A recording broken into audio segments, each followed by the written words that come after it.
Picture a world governed by sorcery, and standing at the top of the food chain are 13 prestigious archdemons governing the realm. But when the oldest of the 13 suddenly pass, their belongings are sold off, and a new archdemon needs to be crowned. Interestingly enough, one of the goods ends up being a gorgeous elf slave. But the question is, what secrets is this cursed elf hiding? Starting our story, we see Chasteel Lilkvist being attacked by her knight Myers. But having ripped off Myers' face, Chasteel realizes the face stealer sorcerer has robbed Myers' body, trembling in fear as she hears the face stealer teasing and taunting her. As the face stealer prepares to torture Chasteel, our MC Zagan appears, holding up the face stealer by the skull. Zagan is pissed he was awoken by all the commotion, crushing the face stealer's skull before they can plead for forgiveness. With some blood being splattered onto Chasteel, she suddenly faints, scaring Zagan as he wonders how he can rectify things. Coming up with an idea, Zagan casts a rewind spell, undoing all the mental scarring done to Chasteel along with the face stealer, hoping that the girl will think she was dreaming all along. Inspecting Chasteel's silver cross pendant, Zagan realizes she belongs to the church and is an enemy of all sorcerers, but seeing as he's saved an enemy, Zagan reasons he should leave the girl out on the road somewhere to get her out of his sights. Preparing a translocation spell, Zagan suddenly notices his magic being interfered with, turning only to greet Barbados, who has entered his land just to taunt him. Barbados notices Zagan had saved someone from the face stealer sorcerer, reminding Zagan that sorcerers only care about themselves and obtaining power, but surprisingly Chasteel does have a decent amount of mana stored in her. Before Barbados can sacrifice her to gain more power, Zagan swiftly sends her away, choosing to head back to bed to catch up on sleep. Barbados wonders why Zagan doesn't just wake himself up with some magic, seeing as body manipulation is fundamental in sorcery, even granting sorcerers a limit of 1,000 years to live. Seeing Zagan not paying attention, Barbados utters that Archdemon Markosius has passed, something monumental as the title of Archdemon grants a sorcerer immense amounts of mana. On top of that, Archdemons are regarded as the pinnacle of sorcery, able to command lower-tier sorcerers. Of the 13 Archdemons, Markosius had lived for a millennium, but due to his passing, Barbados mentions that there will be a huge auction in Keanoides, Markosius' territory, and most importantly, the title of Archdemon will be on sale. As the duo head through town, Zagan realizes Barbados wants to borrow money to buy the Archdemon title, even offering Zagan some hot ladies in exchange for his help, but Zagan could care less about girls. At that moment, Zagan notices the town's knights rallying together. Something Barbados points out is due to a lunatic sorcerer kidnapping young women for their experiments. But Zagan knows eventually the church will intervene. Zagan suspects that the lunatic may be trying to summon a demon, but brushing that aside for now, the duo head deep underground. Barbados says summoning magic takes multiple people, something Zagan can't pull off since he's always alone. Entering the auction, the pair take their seats, making note of Chimeris the Black Blade, Grimory the Enchantress, Veil for the Apparition, all people worthy of inheriting the Archdemon title along with Barbados himself, of course. Zagan learns that it's ultimately up to the other 12 Archdemons to debate who inherits the title next. But at the same time, we see Chimeris and Grimory chatting about Barbados, the Purgatory, and Zagan, intrigued to see Zagan was another Archdemon candidate to be elected even though he has no title. As the auction reaches its climax, the announcer draws everyone's attention to the next item they're selling, revealing an elf from the northern Holy Lands. With a single glance, Zagan is captivated by the elf's beauty, noting the elf's platinum hair along with her abundant mana pool. With the bid opening, Zagan immediately offers up 1 million gold curiotes, shocking everyone. But Zagan says a strange feeling in his chest had commanded him to buy the elf slave. Heading onto the stage to collect the elf, Zagan hesitates to remove her collar, seeing as it restricts the slave from running away along with suppressing their mana. But the announcers reveal that they too don't know how to remove the elf's collar. Zagan hears that the elf has been preserved in place, excited to hear the elf speak, but this weirds everyone out. That night, Zagan takes the elf home, panicking as he doesn't know how to speak to her. Racking his brain on how to break the ice, Zagan suddenly hears the elf girl asking how she will be killed. But Zagan wonders where the elf may have come up with something so gruesome. Zagan rushes to reassure the elf that she won't be killed, but the elf wonders what torture she'll be placed through. With some silence following the room, the elf introduces herself as Nephilia, a name Zagan finds beautiful, especially since it can be shortened to Nephi, an even cuter name. Zagan wonders where Nephi's family are, but Nephi utters that she is a cursed child and still a virgin, something Zagan didn't need to know. When Nephi asks why she was purchased, Zagan conceals the fact that he is in love with her, instead calming his nerves as he gives Nephi a room to stay in. Hearing Nephi still believes that she will be tortured and slain, Zagan sympathizes with Nephi's upbringing, suspecting that she was taken away and chained up at a young age and was told she would be experimented on and disposed of. Zagan does wonder why Nephi refuses to elaborate on her cursed child title. But reflecting on his own life, Zagan never knew his parents and was raised without a home as well. Zagan utters that he needs Nephi, something that touches her heart as Zagan orders Nephi to live for him. Showing Nephi to her room, Zagan hears that Nephi doesn't mind heights, both heading up some stairs only for Nephi to trip. Reacting quickly, Zagan catches and helps Nephi up a spiral staircase, flustered as he's holding onto Nephi's soft and warm hands. Reaching an empty room, Zagan shows Nephi the space, but upon seeing the room filled with hundreds of skulls and a guillotine, Zagan swiftly changes his mind. Wanting to make things up to Nephi, Zagan casts a quick spell to eradicate the things in the terrifying room, both entering the room only to note its dreary atmosphere. Seeing the room leading to a balcony, Nephi is speechless as she reaches out to the moon, something that confuses Zagan. Nephi thanks Zagan for a place to stay, something that warms Zagan's heart as it's been a while since he's been thanked, both staring off into the night sky as they've grown closer as master and servant. The next morning, Zagan is shown to have stayed up all night, watching over Nephi as she slept beside his throne. Feeling hungry, Zagan heads off to prepare some breakfast, all whilst Nephi wakes up, but seeing Zagan return with a drink, Nephi remembers to greet Zagan as her master. With Zagan not used to morning greetings, they both sit down for some jerky and milk, but Nephi is surprised Zagan is eating the same thing as herself, grateful to be considered an equal by Zagan. Zagan accidentally confuses Nephi's gratefulness for her judging the breakfast she's been served, revealing that he's eaten jerky for breakfast ever since he was young and homeless. But Nephi speaks up, offering to cook something for them. Ecstatic, Zagan and Nephi suit up, both choosing to head into town for some groceries. But needing a ride into town, Zagan is reminded that he used up all his money to purchase Nephi and can't pay the carriage driver 3 bronze pieces. Choosing to walk to town, Zagan wonders if he can sell items in his castle to earn more cash, wondering if he should have mugged the carriage driver, but holds back fearing the Nephi would judge him. As Zagan suppresses any naughty thoughts he has of Nephi, our duo suddenly turn to see the carriage driver along with its passengers being mugged by some bandits, but Zagan hesitates to intervene.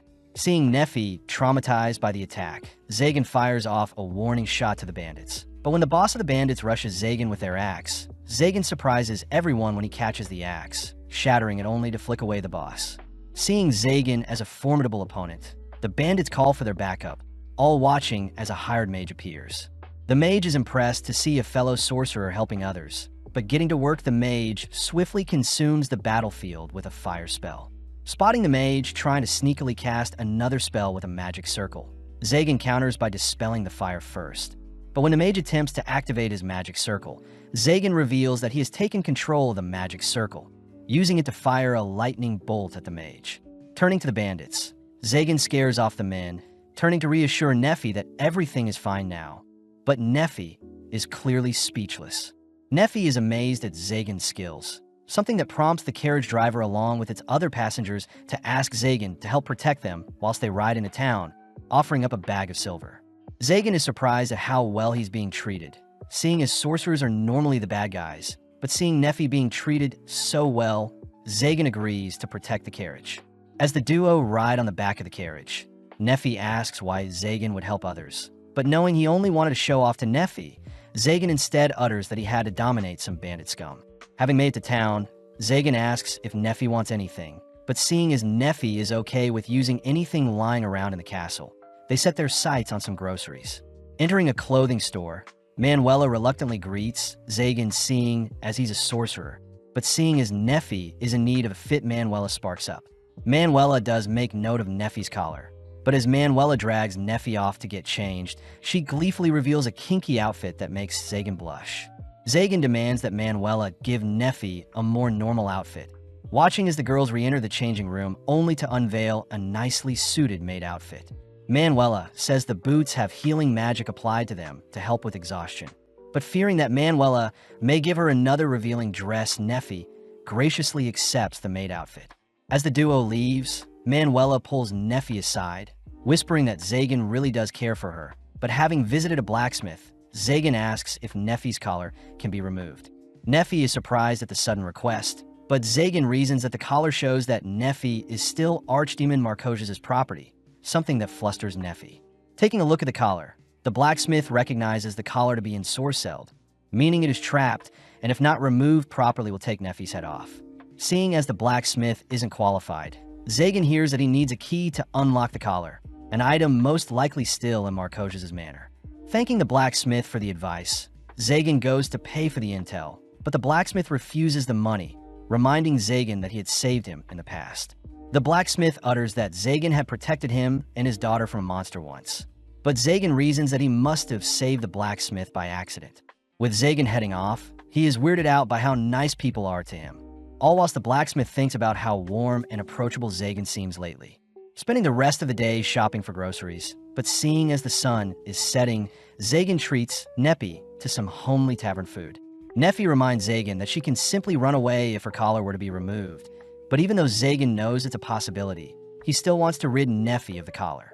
Seeing Neffy staring at her food, Zagan asks what's on her mind, hearing that Neffy has never been given such luxurious food before, seeing as she was a slave from a very young age. Zagan suspects that Neffy and himself are the same, having both been born with nothing, but as Neffy reaches for a tomato with her fork, she embarrassingly fails to pick it up. Using a spoon instead, Neffy indulges in the tomato's taste, which brings a smile to Zagan's face. Funnily enough, Zagan fails to pick up a tomato with his fork as well, prompting Neffy to personally feed Zagan a tomato, both quivering quietly. Neffy takes the chance to ask if she can do things that will benefit Zagan moving forward. But as Zagan accepts Neffy's proposal, Zagan repays the favor by feeding Neffy a tomato. Upon hearing other customers giggling at the lovebirds, they both hurriedly rush home. But the next day, we follow Chastille, who is revealed to be a knight. Chastille knows that her dream of her being attacked by a sorcerer only to be saved by another was real, revealing that she was on a mission to save some kidnapped women from some evil sorcerers, but was suddenly attacked by one of her angelic knights who was actually a face stealer in disguise. Luckily, Chastille was saved by Zagan, but she wonders why Zagan looked so lonely. Out of nowhere, Lord Clavel checks in on Chastille, reminding Chastille to drop the formalities, seeing as she is the chosen hero.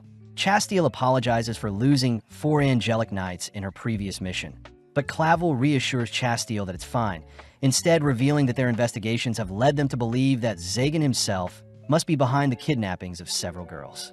Although Chastille refuses to believe Zagan is that type of sorcerer, Clavel reiterates that sorcerers are pure evil, prompting Chastille, the leader of the angelic knights, to volunteer her sacred sword to be the one to spearhead the next mission. Flashing back, we see a younger Zagan being tormented by a sorcerer, reminded of a marking placed on his palm. Waking up on his throne, Zagan spots Neffy warmly greeting him, only to announce that she's prepared breakfast for them. Hearing that Neffy had been waiting a while for Zagan to wake up, Zagan manages to give Neffy a morning greeting as well, heading into the dining hall only to be amazed it has been transformed. Seeing bread had been served, Zagan praises Neffy for being able to create such a precious food item, but Zagan also notices Neffy's ears twitching at all the praise she's receiving.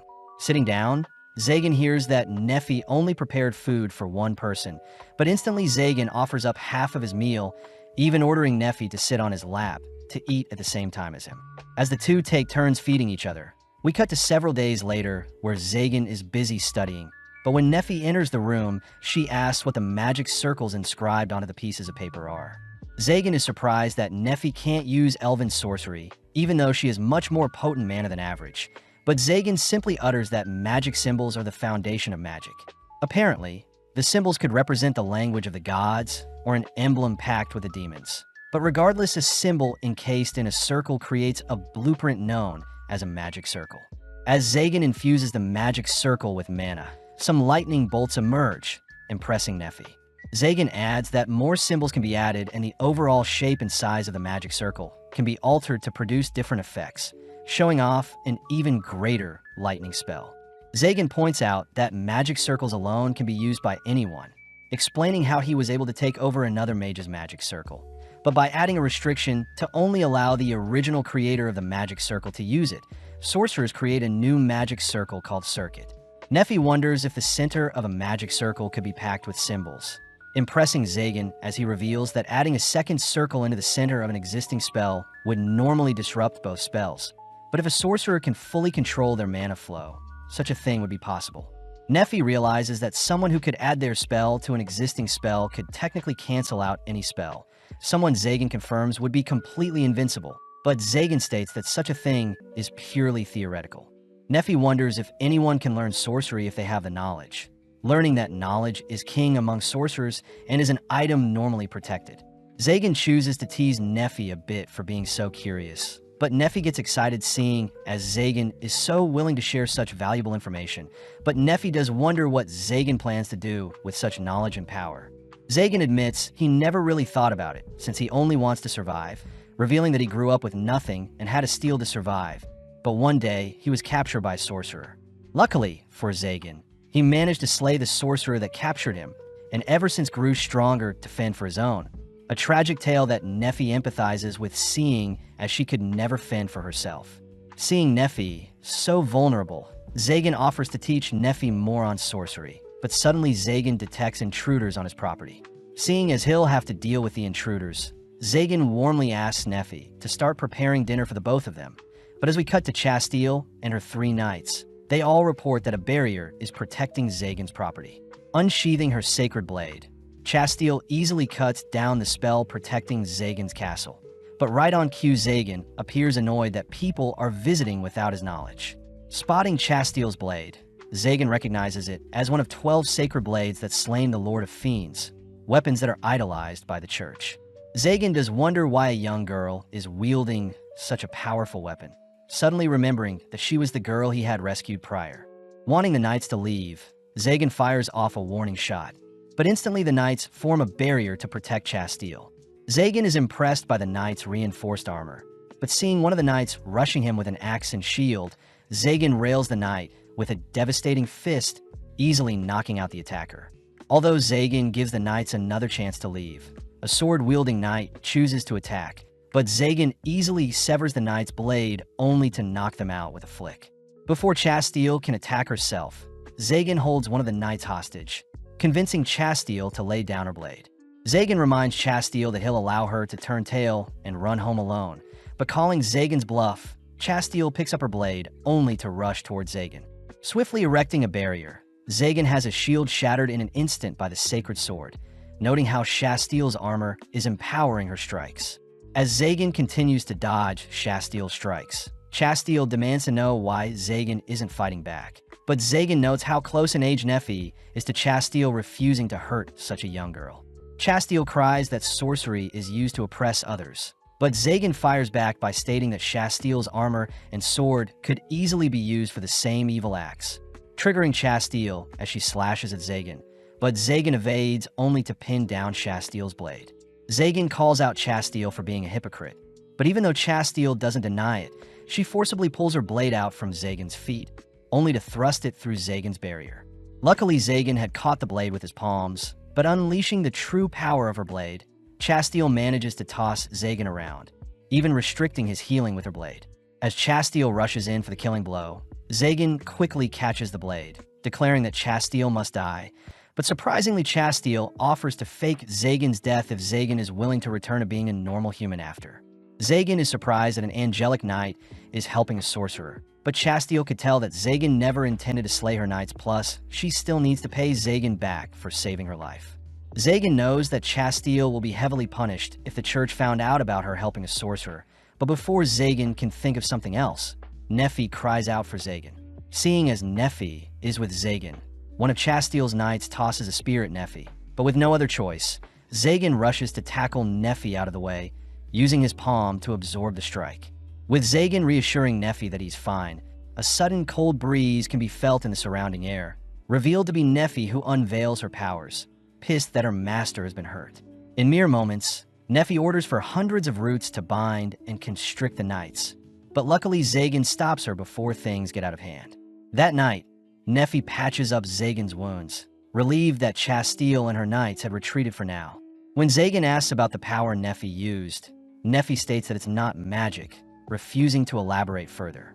Zagan asks if Nephi was scared, surprising Nephi as she hears Zagan isn't scared of her true powers, choosing to reveal that she is capable of mysticism. Zagan recognizes mysticism as a talent granted only to a rare breed of people that exceeds ordinary sorcery. But Nephi utters that she was only able to use it due to her cursed elf status. Nephi cries that elves with white hair shouldn't exist, nor should her powers be used, uttering that when her village was attacked, her village demanded that she protect them with her powers.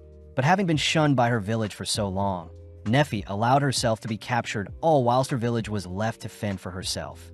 Nephi admits that she had purposely let the people who bullied her die, but having regretted the action, Nephi had accepted the role of slave as punishment for the rest of her life. Seeing Nephi breaking down, Zagan states he would have slain the village along with the attackers himself, surprising Nephi as she still feels guilty. Zagan reminds Nephi that her cursed past is long behind her, plus her mysticism is a blessing that gives her immense strength. Zagan reminisces on a past memory when he had saved a girl, but when Zagan had asked the girl to grow stronger to fend for herself, the girl replied that she wants to remain weak and be protected. Zagan knew the girl was spoiled from birth and doesn't blame such a girl to be relying on others. But for people like Zagan and Nephi that need to grow stronger to survive, they must learn to fend for themselves. Zagan reminds Nephi that she belongs to him, and hence he'll accept her for who she is, something that hits home with Nephi as she begins breaking down into tears. Having calmed down a bit, Nephi thanks Zagan for being so understanding, but when Zagan checks on his wounds, he's surprised to see they've all been healed. Zagan realizes that simply touching Nephi was enough to heal him.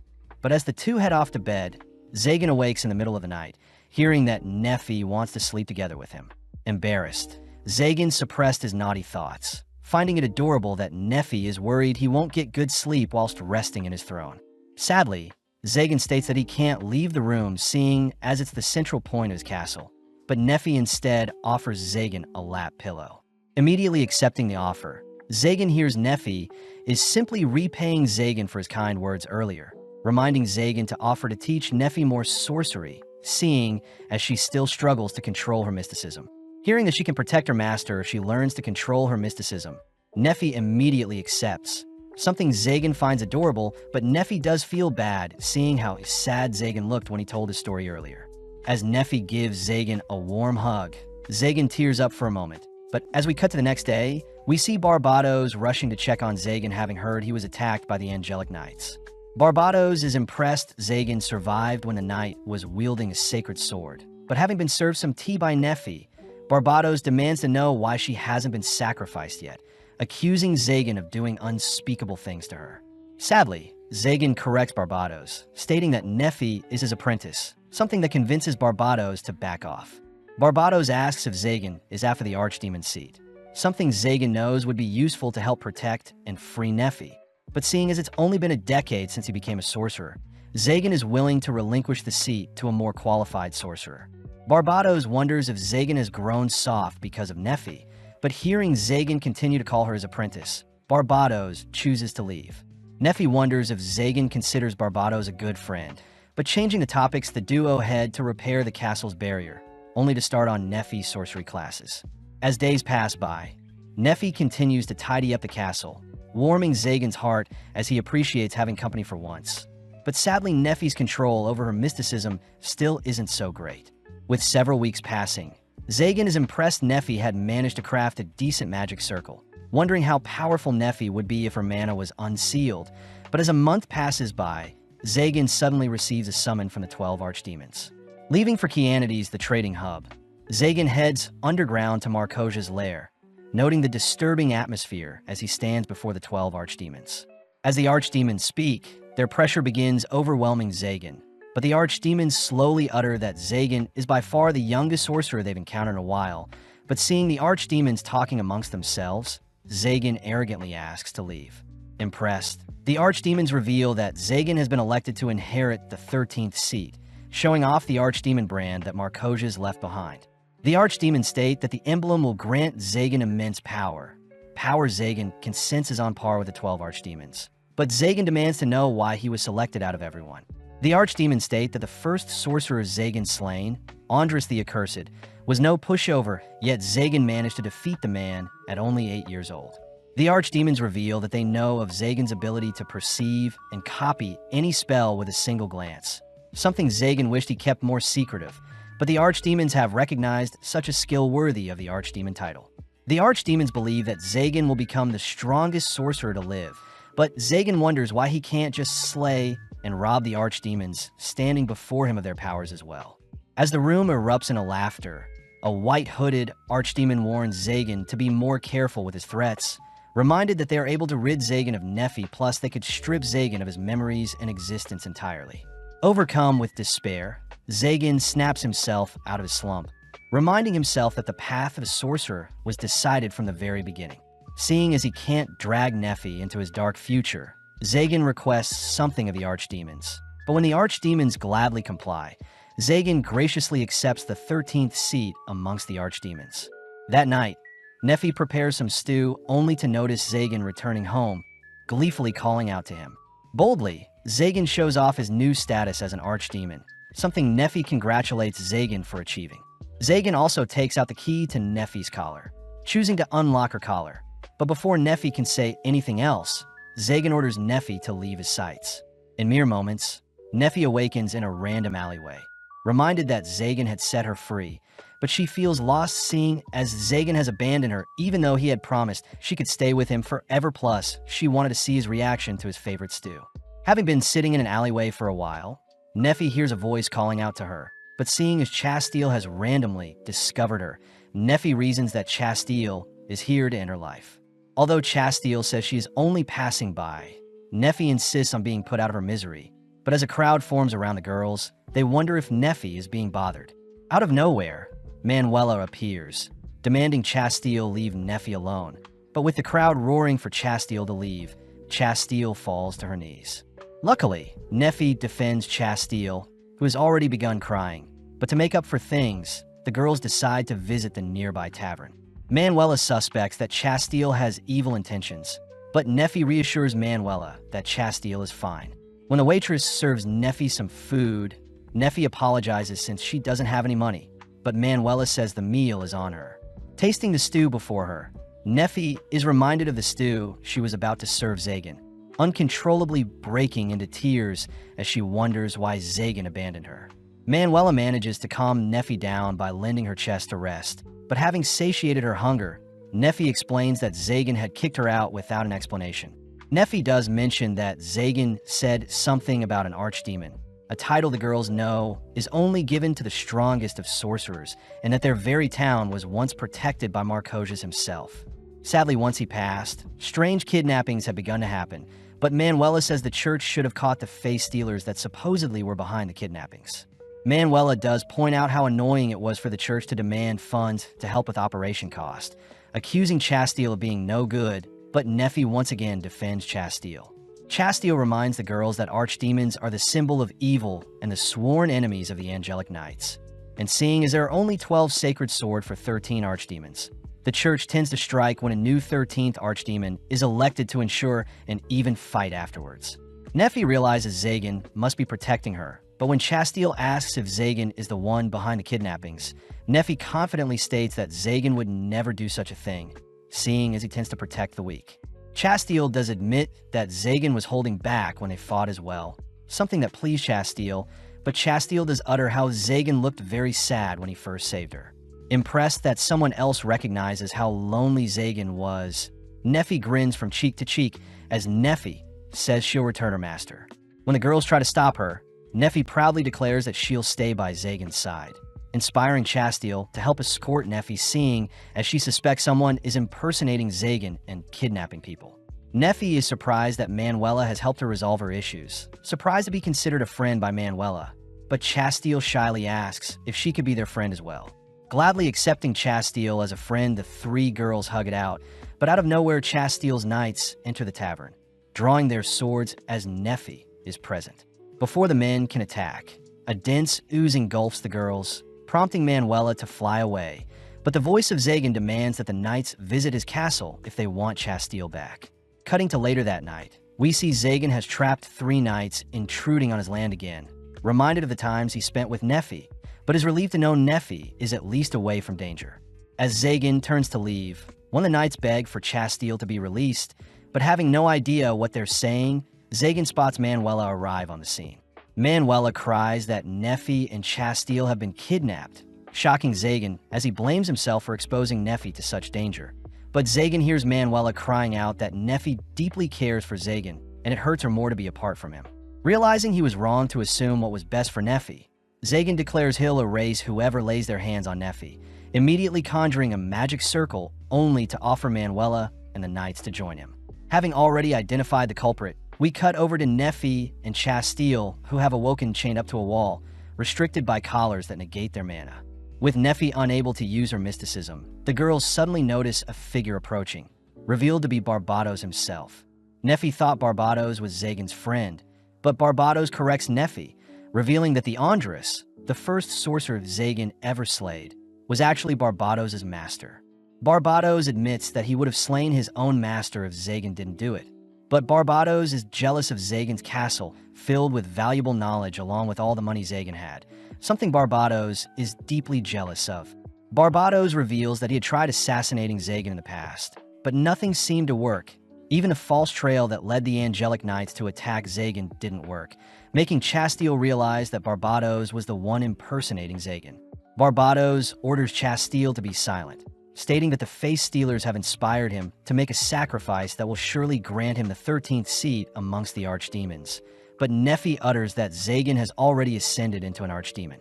Refusing to believe Zagan has already achieved such a feat, Barbatos curses Zagan for stealing everything from him, ripping Nephi off the wall only to drag her deeper into the cave. Barbatos shows off a magic circle prepared to rival any archdemon.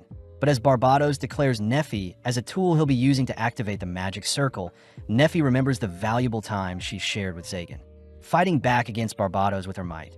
Nephi declares she'll stick by Zagan's side no matter what, something that pisses Barbatos off as he pulls Nephi to the ground. Refusing to give in, Nephi cries that only Zagan is worthy of being her master. But as Barbatos casts a black flame, the spell suddenly dissipates as Zagan himself appears, having smashed a hole to Nephi's current location. Zagan starts off by declaring that he had known it was Barbatos the moment the Face Stealers infiltrated his land, even though they were incapable of such magic, meaning it must have been Barbatos himself, the only person aware of Zagan's security around his castle. Zagan also points out, the Purgatory in Barbatos' title implies Barbatos is capable of summoning and transportation magic, skills convenient for kidnapping. Barbatos wonders why Zagan still kept him around, but Zagan utters he was simply curious at what Barbatos was planning next. Seeing Nephi pretty beat up, Zagan dashes towards Barbatos, evading Barbatos' spell only to strike Barbatos' arm and leg. With Barbatos falling to his knees, Zagan rushes to free Nephi from her chains, rushing into Zagan's arms only to beg Zagan to not live a lonely life. Pissed, Barbatos tries firing a spell at Zagan whilst he's distracted, but with a wave of his palm, Zagan dispels all of Barbatos' spells. Zagan reveals that he is simply canceling out Barbatos' skills by casting the same spell within the existing spell, something Barbatos wonders if Andrus had taught Zagan. Sadly, Zagan states that Andrus never figured such a thing out, uttering that at the age of 8, he saw Andrus casting a lightning spell for the first time, choosing to inscribe and replicate the spell onto his palm with blood, only to fire the spell at Andrus, canceling and slaying Andrus with his very own spell. As Barbatos prepares a multitude of magic circles, he's shocked to see Zagan negating them as well, especially since some of the spells are originals. Zagan admits that he had dedicated most of his life to sorcery. Even after he was captured and freed, none of the friends he grew up with came to visit him. But strangely enough, Barbatos, out of all people, chose to keep Zagan company. Although the boys shared fond memories together, Barbatos utters that he was waiting for the right time to slaughter Zagan. But seeing as it's the perfect time, Zagan unveils a spell composed of all the ones he's negated. Barbatos realizes that Zagan had not only devoured his spells, but is also using them against him, impressing Zagan as he utters his new given title as Sorcerer Slayer. Having empowered his fist with the compressed spells, Zagan strikes Barbatos down with a single punch. Bleeding out on the floor, Barbatos knows that Zagan is the best when it comes to physical enhancements, wondering if Zagan can even be defeated, now knowing that all spells will be devoured and negated in Zagan's presence. As Zagan marches towards Barbados, Barbados begs to be spared, but refusing to hear anything from his supposed friend, Zagan fires off another empowered punch. With Manuela checking in on Chastille, it's revealed that Zagan had purposely missed his punch, seeing as he'll need Barbados to keep him company in the future. Pissed that Zagan is looking down on him, Barbados declares he'll snuff out Zagan one day. But Zagan welcomes the challenge, declaring he'll accept any challenger, seeing as he'll need to rule over the world to ensure Neffy is safe. Seeing Zagan so confident, Barbados concedes, but out of nowhere, Barbados' magic circle begins to activate. Barbados cries that he wasn't the one who activated it, something Zagan can confirm, seeing as his empowered punch must have injected huge amounts of mana into the circle, indirectly activating it. With a huge surge of dense mana overflowing from the circle, Barbados says he was planning on summoning a true demon, a creature that emerges from the circle only to tower over everyone. Apparently, demons were said to be ancient creatures that roamed the world ages ago, but the symbols used for sorcery are the residues of their existence. Seeing the creature up in person, Zagan recognizes the monster to be a shadow, a monster created due to an imperfect summon without a sacrifice. As Zagan faces the creature, he acknowledges the creature to be far greater than any archdemon he's met, comparing it to a god or demon instead. As the creature unveils its palms, it reaches towards Zagan, only to pull back, instead kneeling before Zagan only to declare Zagan as his master. Realizing that his crest is what the monster is serving, Zagan takes the chance to order the creature to disappear, all watching as the monster willingly disappears into the magic circle. As the magic circle itself begins to dissipate, Zagan notices the surrounding cave beginning to crumble, swiftly rushing to gather the girls and allowing Barbados to be dragged along by his cape. Having made it outside, Zagan returns Chastille to the knights, only for them to leave. Before Manuela leaves as well, she asks Zagan and Neffy to make up with each other, leaving only Barbados, who promises to bring over some high-quality booze in exchange for Zagan sparing his life. With only Zagan and Neffy left, Neffy tells Zagan she wants to be by his side forever, but needing to make things up to Neffy, Zagan kneels down only to ask Neffy to stop calling him master. With both parties flustered, Zagan begins spilling out his heart, cursing himself for not being able to express how he truly feels, but just being happy to be by Zagan's side. Neffy asks if Zagan can place the slave collar back on her. With Zagan accepting, they both stare off at the sunrise, all whilst Neffy wonders what their relationship is now that they're not master and slave. Several days later, we see the nearby town in uproar about a new archdemon being crowned, something that Grimoire and Chimeris all acknowledge as exciting, but Veilfor doesn't seem to be too pleased. Cutting to Chastille, we see her refusing to further hunt down Zagan, especially since he's saved her life twice. Upset that Chastille is protecting a sorcerer, Clavel officially strips Chastille of an angelic knight title, something Chastille finds disgusting, seeing how corrupt the church is, but seeing as Zagan never backed down from his beliefs, Chastille proudly accepts her punishment. Forced to relinquish her gear and sword, Chastille willingly hands over her sacred sword, watching as Clavel takes it, all whilst feeling a pressure lifted off her shoulders. Clavel asks Chastille to not look so sad, uttering that there will be a time when Chastille will be reinstated, especially since her sacred sword chose her to be its wielder. Chastille is relieved to know Clavel still has fate in her, but Clavel reveals that the strongest of the sacred sword wielders, Raphael Hurandel, will be visiting them, scaring Chastille as she fears what Raphael will do to her when he finds out she had lost her title of sacred sword wielder. The next day, we follow Zagan doing his usual studies, still surprised that his archdemon Brand had forced the otherworldly demon to bow to him. Having been unable to learn anything new from the books Marcosia's left behind, but suddenly spotting Neffy trying to sneak up on him, Zagan plays along. Sadly, Neffy fails to scare Zagan, shriveling up as she admits that she wanted to cheer Zagan up, seeing as he's been too wrapped up in his studies lately. Completely captivated by Neffy's cuteness, Zagan is shown his lunch, completely blown away by the feast Neffy had prepared for him. Zagan wonders what the sauce Neffy is using to accompany the lamb meat, hearing that Manuela had recommended some Caesar dressing created by the sorcerer Caesar Chaldea. As the duo indulge in the scrumptious meal, Neffy announces that they'll have pudding for dessert, but upon tasting the pudding, Zagan's mind continues to be blown. At that moment, Zagan detects something breaking through his castle barrier, choosing to let the attacker be for now. But Valefor himself makes his way through Zagan's defenses. He barges into the dining hall where Zagan is. Recognizing Valefor as one of the archdemon candidates, Valefor states he'll slay Zagan and become the new archdemon, but Zagan glares at Valefor, ordering that he wait until he's finished his meal. Impatient, Valefor unsheathes his claws, rushing Zagan. Zagan easily halts Valefor's advances, all whilst protecting his pudding. Noting Valefor's monster-like body, Zagan notices Valefor prepare to blast him with his breath, but having warned him, Zagan knocks Valefor away with his fists. Seeing Valefor's head fall off, Neffy rushes to check on them, but the duo are shocked to see Valefor is actually a little girl. Zagan is horrified that he hit a girl, both choosing to carry Valefor to a nearby guest room, something Neffy finds endearing. As the duo wait for Valefor to wake up, but seeing Zagan up and close, Valefor throws out a punch, only for it to be caught by Zagan.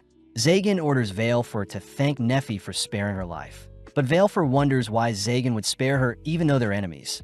But Zagan simply utters Neffy convinced him to. Zagan demands to know why Valefor would attack him. Hearing that Valefor is after power and that claiming the Archdemon title will grant her immense power, Valefor admits that she was aware of Zagan's Sorcerer Slayer title, having tried to use her physical body to overpower Zagan, but sadly no luck. Zagan recognizes Valefor's attack patterns to belong to a dragon, surprised to have encountered one, seeing as dragons can live for thousands of years. But seeing Valefor begin to quiver at her secret being exposed, Zagan realizes that Valefor is still only a child. Coming up with a punishment, Zagan orders Valefor to help Neffy around the castle for a week, hoping that he can help guide Valefor onto a more correct path for the future. But Valefor asks if Zagan wants to eat her. Although Zagan has no interest in such things, he states that humans believe that bathing in dragon's blood will grant immortality, eating dragon flesh will grant infinite mana, and using the crushed-up dragon bones will cure any illness. Zagan doesn't blame Valefor for hiding her true identity, but seeing Valefor sulking, Zagan wonders what he can do to grow closer to Valefor. Flashing back to when he was homeless, Zagan remembers a time when other kids his age gave him some food, inspiring Zagan to offer up some of the soup Neffy had made. Seeing Valefor disgusted, Zagan threatens to erase Valefor if she disrespects Neffy's cooking, prompting Valefor to give the soup a taste. Surprised by how delicious it is, Valefor ends up slurping down the entire bowl, pleasing Zagan and Neffy. With Zagan returning back to his studies, he reminds Valefor she is to accompany Neffy. But when Valefor says she'll attack Neffy and escape, Zagan reminds Valefor he could simply expose the fact that she is a dragon. But more importantly, Zagan knows Neffy is far stronger than Valefor herself. As the girls begin hanging out some clothes to dry, Zagan chooses to spy on the girls, hearing Valefor asking to be called for, all whilst admitting that Zagan is actually quite handsome. For surprised at how strong Zagan is, knowing that he was completely holding back, yet he was easily able to defeat her, but Zagan wonders why For is so fixated on growing stronger. Zagan finds it weird that a child dragon is living amongst the humans, but at the same time For hears that Neffy serves Zagan since he treats her like an equal, something For admits she has never experienced. With Neffy and Zagan saddened by such a fact, we follow For willingly help out around the castle in the coming days, all whilst Zagan finds no leads on true demons, wondering if Markojas is hiding knowledge in his castle somewhere. Just then, For enters the room informing Zagan that dinner is ready. But as Zagan prepares to head to dinner, For reminds Zagan that she can attack him at any time. Reminded of Barbados himself swearing that he'll defeat Zagan one day, Zagan openly welcomes For's challenge, shocking For. With the trio sitting down for a homely meal, For finally apologizes for attacking Zagan out of nowhere, pleasing Zagan as For is learning. Zagan tells Neffy that he'll be bringing For with him to further explore Markojas' castle. But this annoys For as she reminds Zagan that knowledge is very rare and should be kept a secret from others. Zagan states that knowledge should be shared amongst sorcerers, confusing For as she wonders why Zagan doesn't just force her to submit to him. But Zagan reminds For that she is still only a child, something that makes For cry. Panicking, Zagan tries giving her a head pat to calm her down, reminding For that being associated with an archdemon like himself will give For some protection. Grateful for the advice, Zagan and Neffy put For in her bed, seeing as she fell asleep after dinner. But Neffy is pleased at how nice Zagan is to everyone. Seeing For grasping onto a spoon, Zagan attempts to retrieve it, accidentally getting his finger grabbed by Four, who mistakes Zagan to be her father. Neffy points out how Four is like their child, embarrassing herself and Zagan, but the lovebirds hold hands, seeing as they don't actually mind the idea of becoming a family. With it already being a week since Four has begun living with Zagan and Neffy, she is seen logging her adventures around the castle, starting off by writing about the cleaning and cooking she does with Neffy. Four does admit that it's nice to get praised, but Four is still confused about Neffy and Zagan's relationship, uttering that she had noticed Neffy sneaking up to Zagan whilst he sleeps on his throne, only to stare at him from different angles. Four also writes about Neffy continuing to make promises to herself, but writing about Zagan, Four knows that Zagan studies a lot in the library. Occasionally, Neffy would visit Zagan to learn sorcery from him, but Four is weirded out at why Neffy continues to sit on Zagan's lap. Plus, Zagan seems to hesitate when wanting to stroke Neffy's head. Four sadly reveals herself to Zagan and Neffy, unable to further write about the lovebirds, seeing as they return to normal after discovering they're being watched. But as the next day arrives, we see Four being introduced to Manuela. Instantly falling in love with Four, Manuela picks out a new outfit for Four, bidding the trio farewell as Zagan notices Four acting strange. Neffy points out that Four simply loves her new dress, both watching as Four adorably thanks them for buying her something, only to hold their hands as if she were their child. Zagan notes how warm such a moment feels. But as the trio head through town, we cut to Chastille hopelessly wandering through town, holding back her tears as she seems sad having lost her armor and sword. Chastille prays that Zagan and Neffy live a long and prosperous life. But as Chastille heads through town, she suddenly runs into our trio. Seeing Four with them, Chastille mistakes her to be Zagan and Neffy's child, but Zagan quickly clears up any misunderstandings. Zagan introduces Chastille to Four as one of Neffy's friends, wondering why Chastille is in her casual fit today, but suddenly Chastille's 3 knights arrive, having been searching for her. Zagan suddenly senses bloodlust from Four, ordering her to stand down, seeing as a fight would injure the surrounding town's folks. But as Four retracts her claws, we see Chastille being dragged away to speak with Clavel. Zagan wonders why Four is so triggered, but Four simply utters that the Angelic Knights are a sorcerer's sworn enemy, something Zagan can't really blame Four for believing in. Having made it underground, Four is amazed to see Marcosius's castle underground, but suddenly Four smells something familiar. Recognizing the mana and the cave there, Four utters that the castle is linked to the dragon somehow, but with Zagan giving Four permission to explore the castle, he opens the gate with his crest. With the trio entering the castle, Neffy clings to Zagan out of fear, prompting Zagan to hold Neffy's hand, but Four wonders what the object in the center of the room is. Zagan suspects it to be a golem or chimera Marcosius created to help guard the castle, but seeing as Marcosius is gone, Zagan doesn't want to mess with it. Exploring the castle a bit more, Four points out a magic circle with some draconic patterns, something Zagan would have never realized if it weren't for Four, garnering Four praise from Zagan and Neffy. Seeing as the magic circle is a door of some kind, Four begins infusing her mana into the circle, but at the same time Zagan notices Neffy is agitated. Realizing that Neffy wants to be praised as well, Zagan quickly strokes Neffy's head, but suddenly the lovebirds snap out of their daze, seeing as Four has opened a secret passage for them. Heading down some stairs, our trio end up discovering an even greater library filled with hundreds of books, but Zagan prioritizes searching for books on demons and archdemon crests. Off to the side, Four asks how Zagan was able to read Neffy's mind, but Zagan states he simply grew closer to her, something that makes Four jealous. Zagan reminds Four that she is free to stay and grow close to them for as long as he lives, something that makes Four cling on to Zagan. But suddenly Four takes out a book on the 12 sacred swords. Intrigued, Zagan swiftly schemes through the books, confirming his suspicions as the archdemon crest share similar symbols to the ones engraved on the sacred swords. Seeing as he'll need to study the sacred swords to learn more about his crest, we cut over to Chastille, who kneels before Raphael only to greet the strongest of all sacred sword wielders with the greatest amount of kills. Getting straight to the point, Raphael asks how many sorcerers Chastille has slain, but refusing to be bullied by Raphael, Chastille utters that people should not boast about their kills. Chastille's knights ask that Chastille refrain from insulting her superior, but Raphael simply laughs, commending how bold Chastille is. Sadly, Raphael states that Chastille will have to be slain, but before Chastille's knights can convince Raphael otherwise, Clavel himself appears, ordering Raphael to stand down. Raphael states that he could care less about what Clavel has to say, instead demanding to know where Chastiel's sacred sword is, seeing as he'll be taking her sword after he lobs off Chastiel's head. Clavel is disgusted by what Raphael is planning, prompting Chastiel to state that sacred sword wielders are meant to uphold their duties to the church and not do as they please.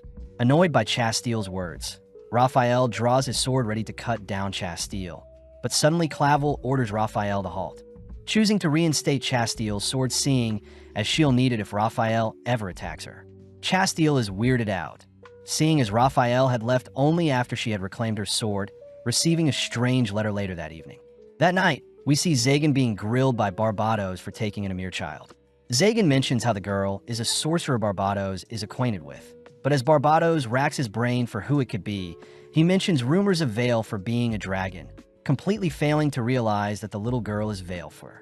Zagan reasons that for being a dragon should be kept a secret, instead making up an excuse that the little girl was adopted to be his second apprentice. But changing topics, Barbados reports that the sorcerer hunter has arrived in town. Apparently, Raphael has slain 499 sorcerers, and rumor has it that Zagan will be targeted next. Zagan still can't believe a single human with a single sacred sword can rack up so many kills, but Barbados utters that Rapaheel could have consumed a dragon to grow stronger, something that may explain For's hatred towards angelic knights.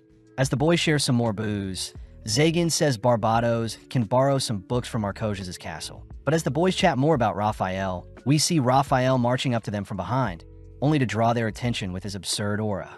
With Barbados on high alert, we see the tavern clear out upon seeing Raphael, prompting Barbados to rush Raphael with a spell, but before Raphael can engage, Zagan negates Barbados' spell. Zagan states that he doesn't sense any bloodlust from Raphael, asking if Raphael would like a drink, cutting to a few moments later where Zagan and Raphael are face to face.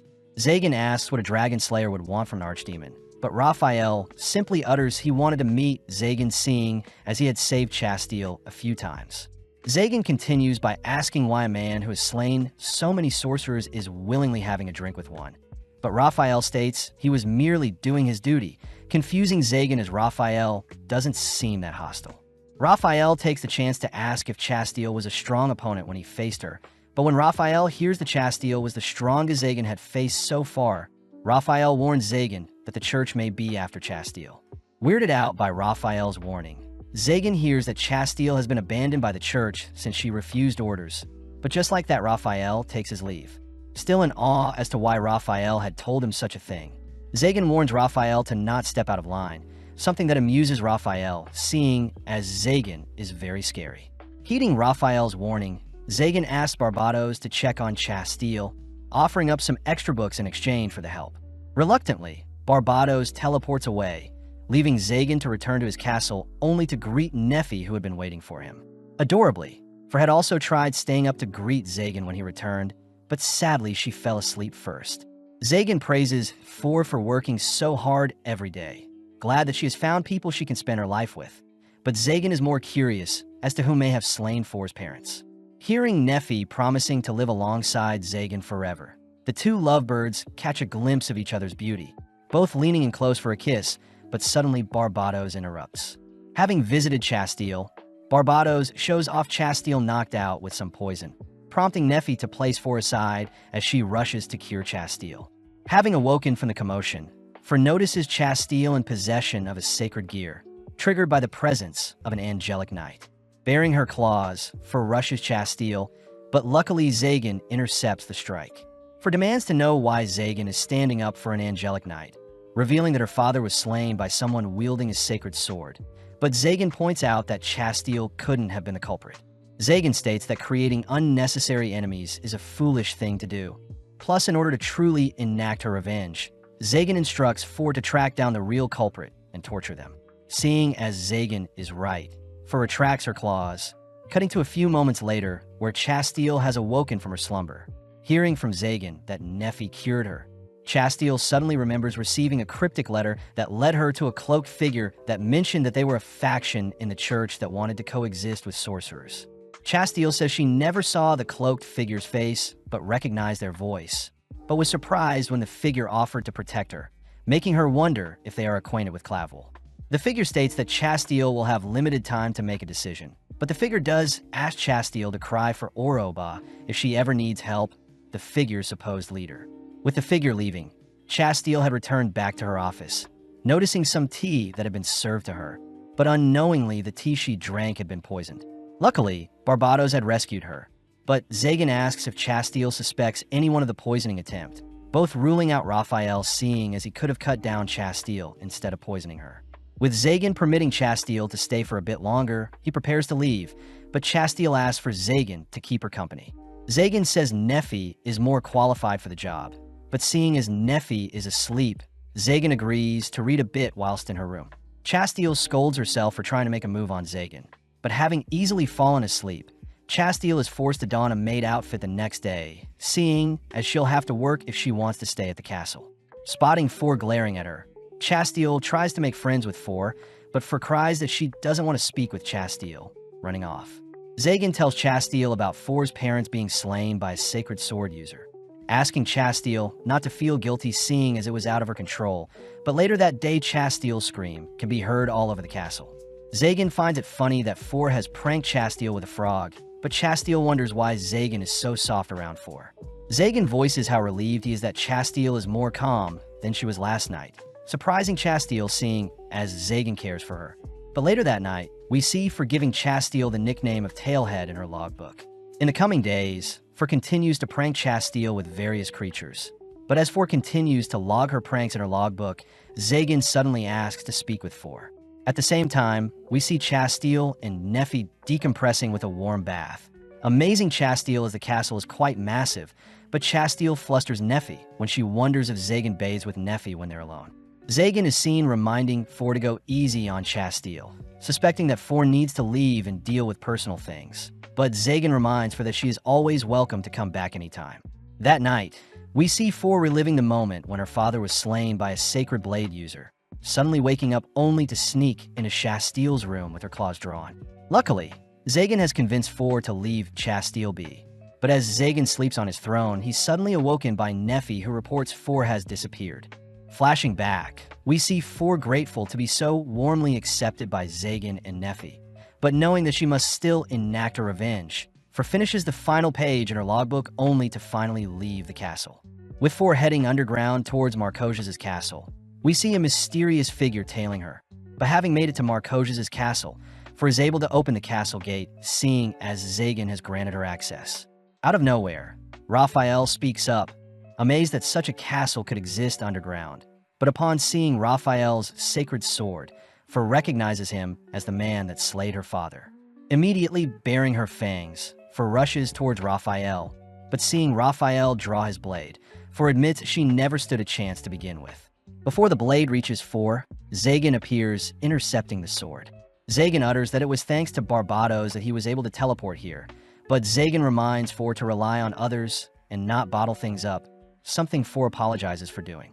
Nephi is glad the Four is safe, but Zagan turns to face Raphael, warning Raphael to not harm his daughter.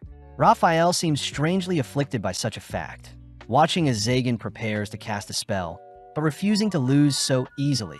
Raphael calls for his sacred sword, Metatron, to lend him power. In mere moments, a powerful gust of magic floods Raphael's body, even managing to shatter Zagan's magic circle without making contact. Raphael states that his sacred sword once slayed a former archdemon, but Zagan had already anticipated such a formidable foe. Casting another magic circle, Zagan rushes to clash with Raphael's sword, shocking Raphael when Zagan's magic isn't destroyed. But Zagan utters that he had learned from his fight with Chasteel's sacred sword and had made use of Marcosius' knowledge to craft a magic circle that would infinitely regenerate. With Raphael being blown back, Zagan deems his new magic circle a heaven's gate, but as Raphael retaliates with another slash, his sacred sword ends up missing Zagan, instead causing ruptures in the floor beneath them.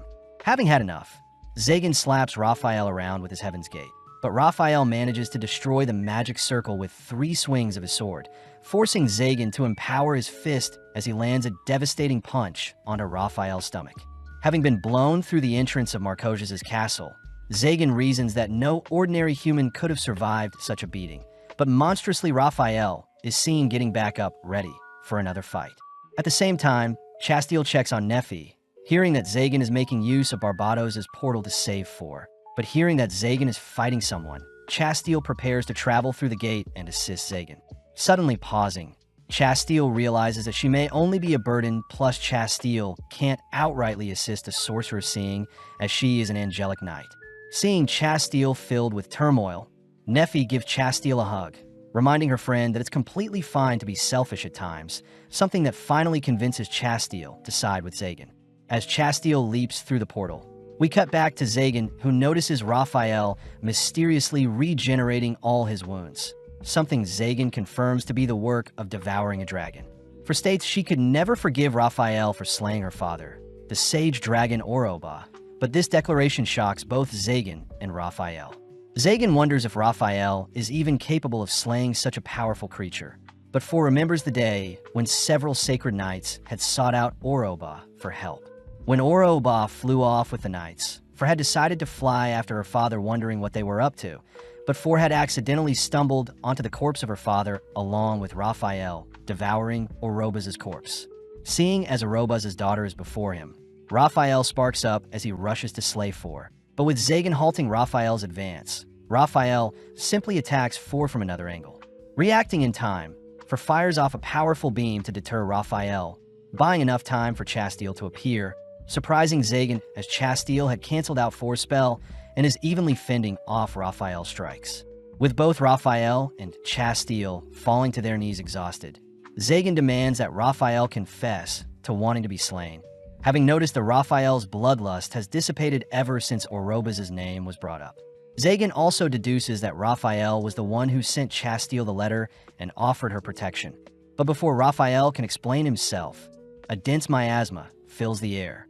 Having awoken from all the fighting nearby, Markosius' guardian golem appears from the destroyed castle gates.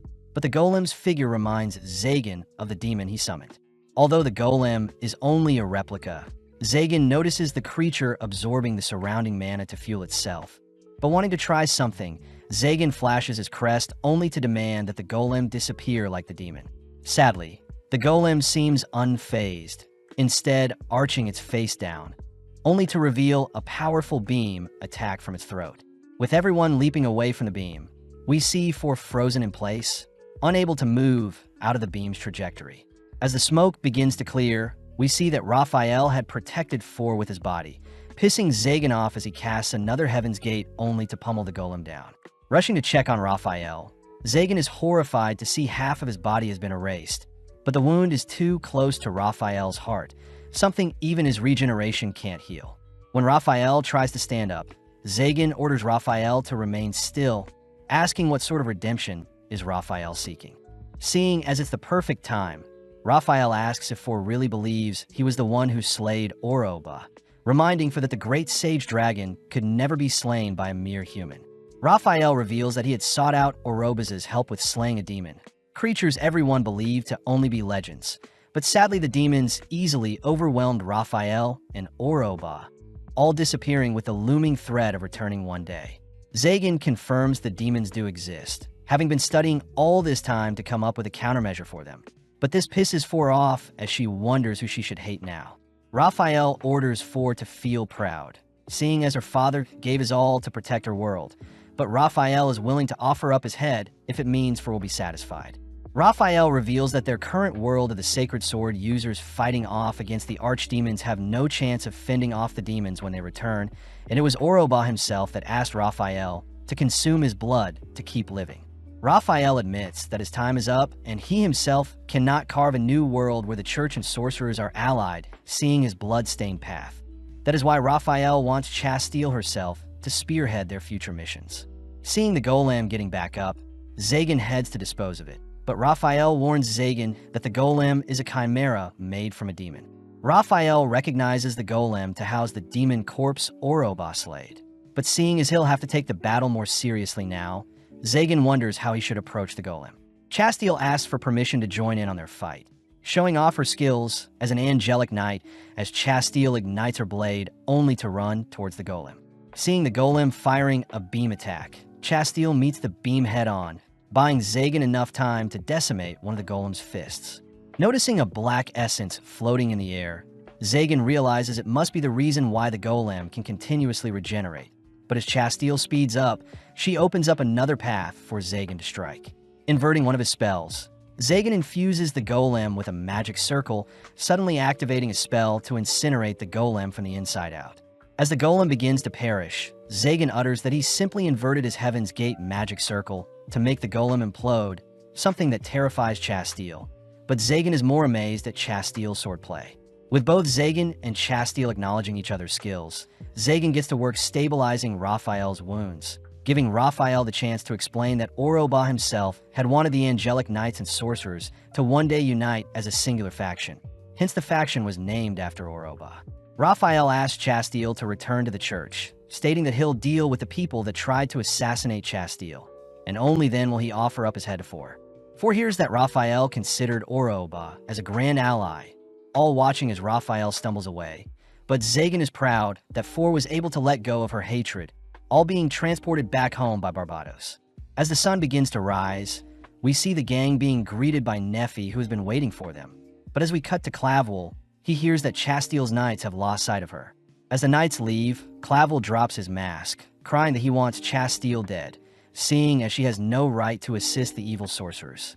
Clavel is annoyed that Raphael had intervened and forced him to return Chasteel her sacred sword, uttering that it was he who tried to poison Chasteel, and it's a ritual he commonly performs to ensure the sacred swords fall into the right hands. At that moment, Raphael kicks down the door to the church, horrifying Clavel as he sees half of Raphael's body is missing. Seeing a chance to get rid of Raphael, Clavel tries lying about the potion, pretending to give Raphael some healing ointment, but having already seen through the lie, Raphael cleaves off Clavel's hand.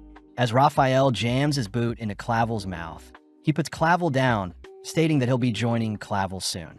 The next day, Chasteel reports that it was Clavel who had tried to poison her, having suspected a devoted member of the church would do anything to ensure traditions would be continued. Chasteel states she'll be returning to the church soon, but upon hearing that Four had brewed some tea for her, Chasteel tries again to befriend Four. Luckily, Four finally gives in, exciting Chasteel as she promises to visit often, but out of nowhere a newly recovered Raphael reminds Chasteel to stay alert always. Apparently thanks to Nephi's healing, Raphael was able to make a full recovery, but since half of his body is still missing, Zagan has hired Raphael as a butler. Zagan reveals that Raphael had returned to give his life to Four after slaying Clavel. Four had asked Raphael to serve Zagan, something that will help Zagan with his studies, seeing as he'll have access to a sacred sword moving forward. Seeing Raphael missing an arm, Four gives Raphael a robotic arm she used for her disguise, but Chasteel grows sad seeing as she'll be the only one that will be leaving. Luckily, Zagan cheers Chasteel up when he allows her to visit anytime she wants, even asking Barbados to watch over Chasteel just to be safe, only to turn to Nephi, pulling her in close only to apologize